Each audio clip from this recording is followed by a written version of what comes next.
So, maybe many of you know this TV show and maybe not, but it was one of my favorite cartoons from when I was a kid. And still, up to today, when I watch it, I feel really happy.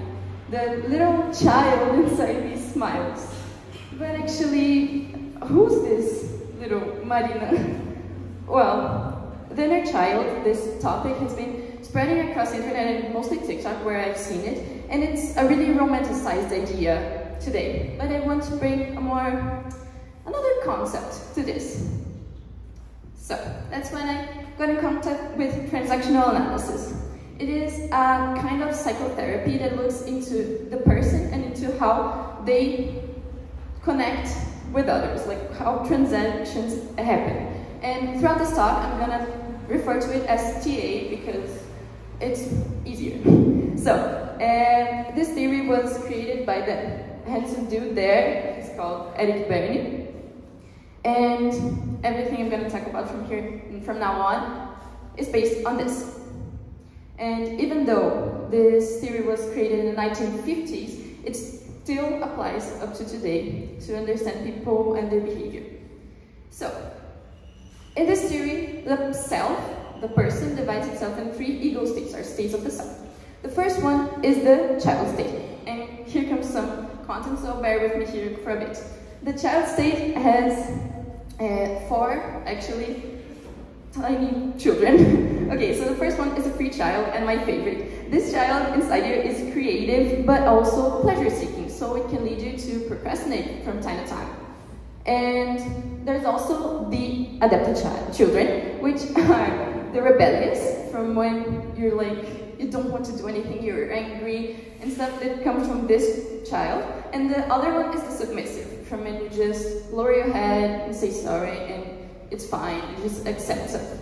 The other last child is the little professor. It's a weird name, but this is the inner child that reads the room. It understands what's happening, it uses intuition to know what's going on. For example, when you were a kid and you had to wait until your parents were in a good mood to ask for something, because then you knew they would accept it. It's the little professor inside you that's doing this. An important thing to notice is that these children's states, they reflect what you learned in your childhood. They reflect what you used to survive up till now. And up to, actually, when you were 7 years old, you learned this. When you were 14, you tested it and saw if it worked. And after that, in your whole life, you just followed suit. It is possible to change, but actually a bit hard. So yeah, that's the part there. The second ego state is the adult state. It's objective, it's rational. It works on the here and now instead of in the past, like the child state. And it's responsible for your choices, your rational choices right now. And this state acts as a bridge with the child state and the other one that I'm going to talk about next. The last one is the parent ego state, which has the rules, the shoulds and should nots, but it's also nurturing. It nurtures your inner child when you're sad and you think about stuff. So yeah, it can be the nurturing parent and the controlling parent. This one comes from the people of authority you watched when you were a kid. You understood what they did, and most probably you reflected it in what your choices and what you do, or you found it bad and do exactly the opposite. So yeah, it also comes from the child. This is the image for the 3 ego states, and you can see clearly that these little circles, they touch, but they do not overlap. And this is important, because even though the little stages in the middle to balance the other ones, and they do talk with each other, they connect, they do not overlap. They are kind of little individuals inside you. So yeah, I'm gonna bring my inner actress out here for you today and give some examples of these interactions, how these ego states can work from you to the others, and the others to you. So, first, when someone comes to you in a critical parent, they come yelling. They're like, oh, you did everything wrong, what's this? You are useless, you don't do anything right. You can have this interaction triggers a response, which can be from the submissive child state, which is to cry and say, I'm sorry, I won't do it again. It's fine, it's fine. Or maybe, on the other hand, then you get rebellious and you say, I won't do anything anymore. If I don't do anything right, then I won't do anything at all. This is another option. And the last one. Okay, this one's funny because it's a parent talking, but then another parent and the other person responds. And I always remember of Ron Weasley and Hermione Granger in the first Harry Potter movie when I think about it. From that part when Hermione says, stop. You're going to take someone's eye out. Besides, you're saying it wrong. It's Leviosa, not Leviosa. She's coming to Ron in a critical parent state, like saying, you're doing everything wrong. And he answers, you do it then if you're so clever. So he points to the other and he passes responsibility, being critical of her, like she can't do it.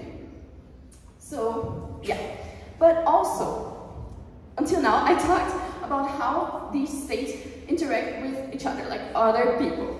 But it can also happen inside, which is more difficult to look at because obviously judging other people is more easier than judging yourself and understanding what you're doing wrong.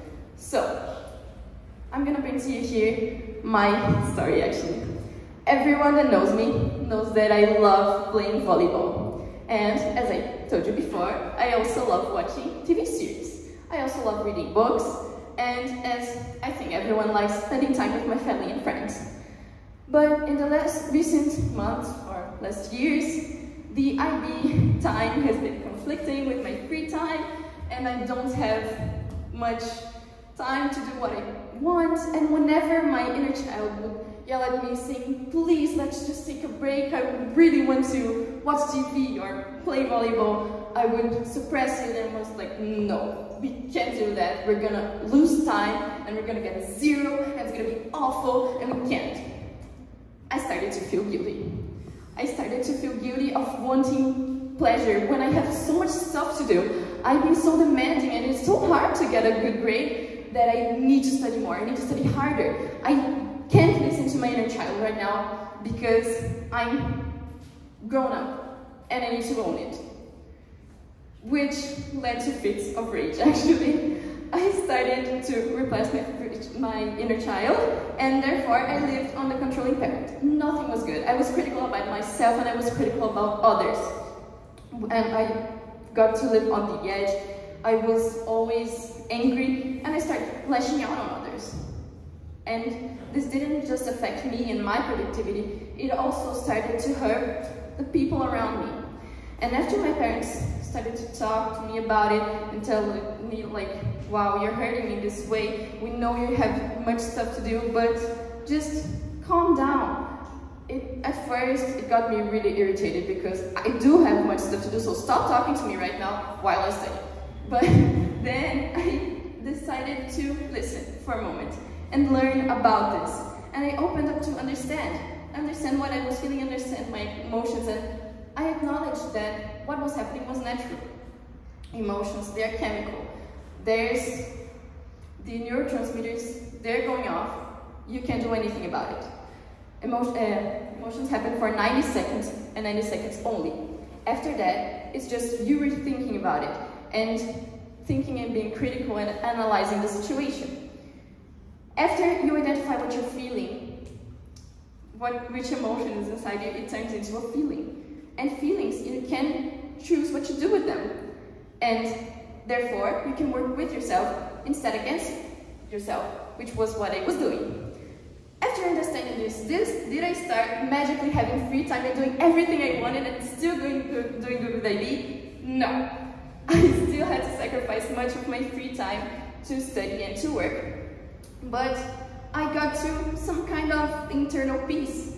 I understood that it was okay for me to want to do fun stuff, and it was also necessary because it would improve my productivity. But I still had to balance time, which isn't an easy task, and sometimes I still get nervous and I still get really critical about everyone and everything. But still, having a greater view upon my emotions helped me to balance IB and life. And my father always tells me like how awesome the world would be if everyone knew what they were feeling and why they were acting the way they are. Because many discussions between people, many transactions would be more softer and people wouldn't fight as much. So I hope you got something out of it and you can understand your own emotions. And you don't have to feel guilty about wanting pleasure and from hearing your inner child. It's there. Acknowledge it, nurture it, and say, it's fine. You're okay.